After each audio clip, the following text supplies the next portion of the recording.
Voici une vidéo dans laquelle je vais vous présenter l'exercice la fraction du jour. Donc il y a une partie pour les CM1, une partie pour les CM2. Là où ça va changer pour les CM2, ça sera pour cet exercice-ci. Alors je vais vous proposer 4 fractions différentes pour bien vous montrer les différents cas que vous pouvez rencontrer dans cet exercice. Alors, la première fraction que j'ai choisie, c'est 1/2. Voilà, donc ce sera la même fraction pour les CM1 et pour les CM2. Alors, pas de difficulté pour 1/2, je peux faire ce type de représentation ou tout simplement choisir un camembert. Et donc 1/2, on sait que c'est la moitié, donc on va venir colorier la moitié.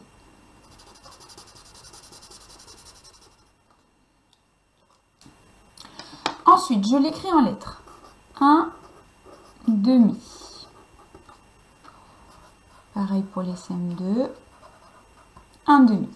Pour pouvoir placer sur la droite graduée, je vais d'abord, c'est un petit conseil, commencer cet exercice-ci. Donc il s'agit de savoir si 1/2 c'est plus petit ou c'est plus grand que 1. Donc j'écris 1/2. Et je viens me poser la question, est-ce que le numérateur, c'est-à-dire le chiffre qui est en haut, est plus petit que le chiffre qui est en bas, le dénominateur?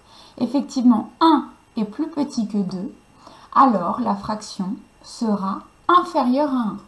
Je l'écris comme ceci. 1 est plus grand, donc l'ouverture s'ouvre du côté du plus grand.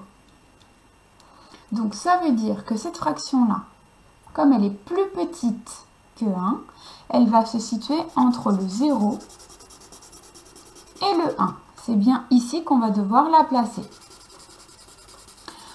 Donc il n'y a pas de grande difficulté pour cette fraction. On sait que 1/2 c'est la moitié. Donc si on doit trouver la moitié entre le 0 et le 1, elle se situe ici, c'est-à-dire à la 5e graduation, parce qu'il y a en tout 10 graduations. Je place 1/2.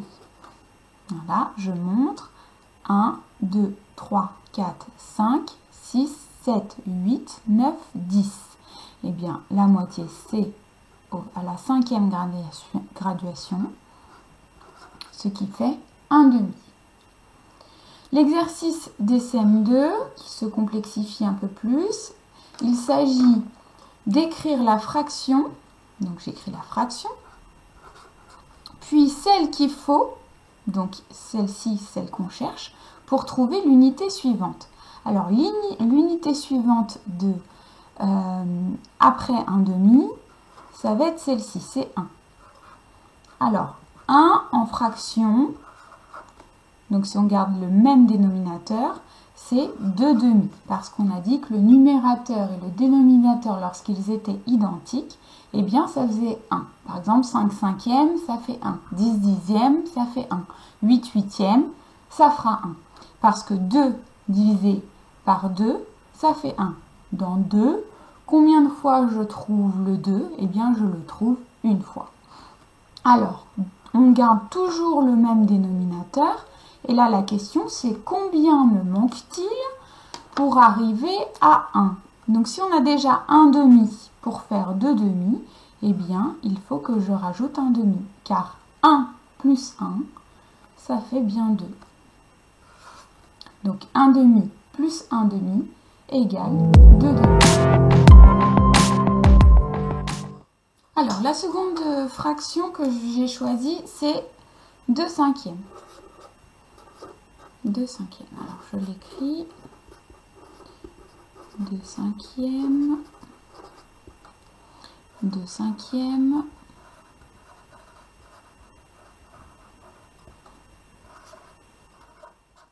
Alors, pour la représenter, on ne s'embête pas. On choisit ce qu'on appelle une représentation avec des petits cubes, donc une barre avec plusieurs cubes, que je coupe en 5 parties. 1, 2, 3, 4, 5. 1, 2, 3, 4, 5. Pareil ici. Je peux faire exactement le même ou un autre. Parce que si on se lance dans un camembert, ça risque d'être compliqué pour avoir des parts bien égales. Parce que je rappelle, quand on représente une fraction, il faut que chaque part soit bien égale. Donc là, c'est à main levée. Je n'ai pas mesuré à la règle, mais voilà, la représentation, on voit à peu près à quoi ça ressemble. Donc 2/5, je vais venir colorier 2 parts sur 5. Là, c'est la même chose. Alors, comme je vous l'ai conseillé, de commencer d'abord par cet exercice-là. Donc 2/5. Ici, une fois encore, le numérateur est inférieur au dénominateur. 2 est bien plus petit que 5. Donc, encore une fois, la fraction va être inférieure à 1. Donc, elle va se situer entre 0 et 1.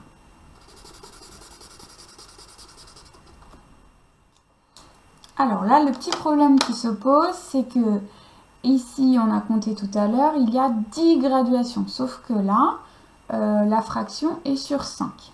Eh bien, au crayon à papier, parce qu'il faut bien garder en tête que c'est cette fraction qu'on veut, comment je peux faire pour passer cette fraction sur 10? Parce qu'on a 10 petites graduations. Eh bien, ici, qu'est-ce qui s'est passé entre le 5 et le 10? On a multiplié par 2. Donc, on peut faire la même chose pour trouver la fraction équivalente au-dessus. 2 multiplié par 2, ça fait 4. Donc, pour pouvoir placer cette fraction 2/5 sur une droite graduée où il y a 10 graduations, eh bien, je sais que 2/5 va se situer à 4 dixièmes. Eh bien, je vais venir compter mes graduations. 1, 2, 3, 4. Voilà, je suis bien à la 4e graduation. Et là, je peux écrire alors 2/5. Je n'écris pas 4 dixièmes parce que la fraction demandée aujourd'hui, c'est 2/5. Donc, il faut qu'elle apparaisse comme telle sur la graduation. Donc, la même chose ici. Ici, on a bien 2/5. Voilà.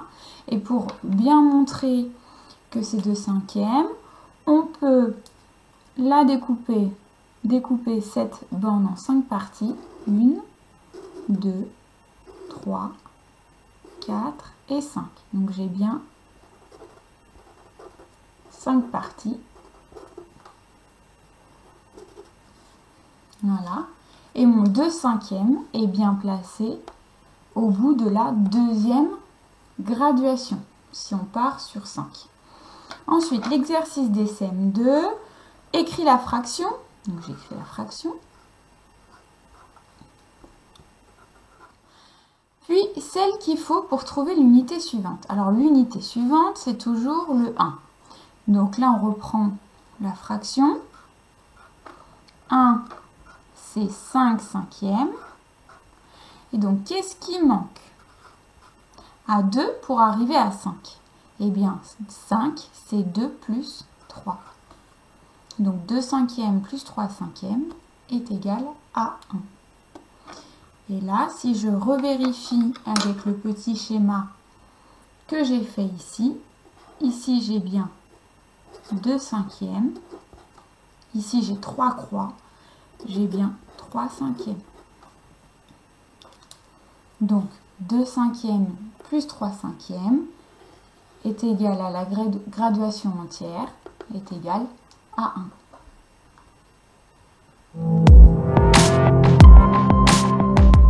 Enfin, pour finir sur 2 derniers exemples, j'ai choisi 2 fractions supérieures à 1, donc 17 dixièmes et 21 dixièmes. Alors, je disais, ces fractions sont des fractions décimales. Alors, les fractions décimales, c'est celles dont le dénominateur est 10, 100 ou 1000. Voilà, donc ces 2 fractions sont des fractions décimales. Je disais qu'elles sont supérieures à 1 parce que le numérateur est supérieur au dénominateur. Donc, supérieur à 1, celle-ci aussi. Donc, si elles sont supérieures à 1, c'est-à-dire qu'elles vont se situer après le 1. Donc, pour les placer sur la droite graduée, j'identifie la zone dans laquelle je vais devoir placer ma fraction. Alors là, on sait qu'on est déjà à 10 dixièmes. On n'a plus qu'à compter 7 graduations supplémentaires. Donc 10, 11, 12, 13, 14, 15, 16, 17. Je place donc ici 17 dixièmes. Pareil pour 21 dixièmes. Ici, je suis à 10 dixièmes. Ici, je suis à 20 dixièmes. Donc 21, 20, 21. 21 dixièmes. Cette représentation va nous aider pour dessiner la représentation justement de la fraction du jour. Ici, il y a une unité, 2 unités. La fraction se situe entre 1 et 2. Il va donc falloir que je dessine 2 unités pour pouvoir représenter la fraction. La première unité et la deuxième unité. Chaque unité va être partagée en 10 parts égales.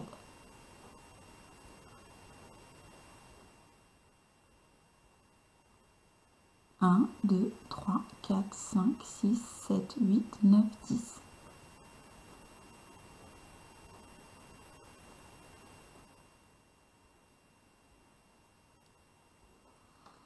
Donc pour colorier 17 dixièmes, je vais colorier déjà 10 graduations plus 7. 1, 2, 3, 4, 5, 6, 7. Pour représenter 21, 21 ça va se situer entre 2 et 3. Je vais donc devoir dessiner 3 unités.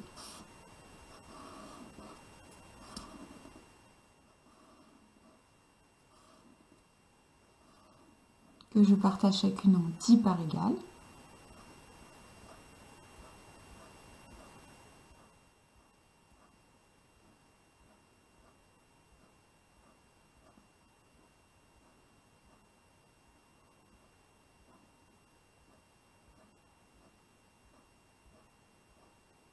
Une, 2, 3, 4, 5, 6, 7, 8, 9, 10.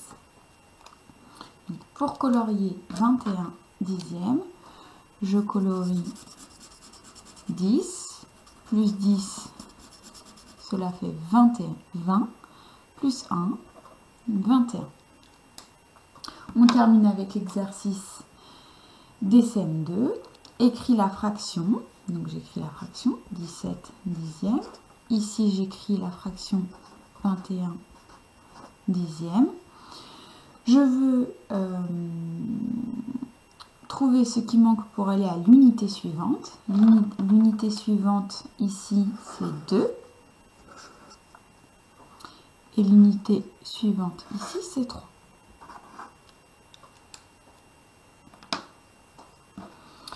Donc, 2, c'est égal à 20 dixièmes. Qu'est-ce qui me manque à 17 dixièmes pour aller jusqu'à 20 dixièmes? Eh bien, il me manque 3 dixièmes. Ensuite, 3, c'est 30 dixièmes, car 30 divisé par 10, ça fait 3. Ou dans 30, combien de fois je peux mettre le 10?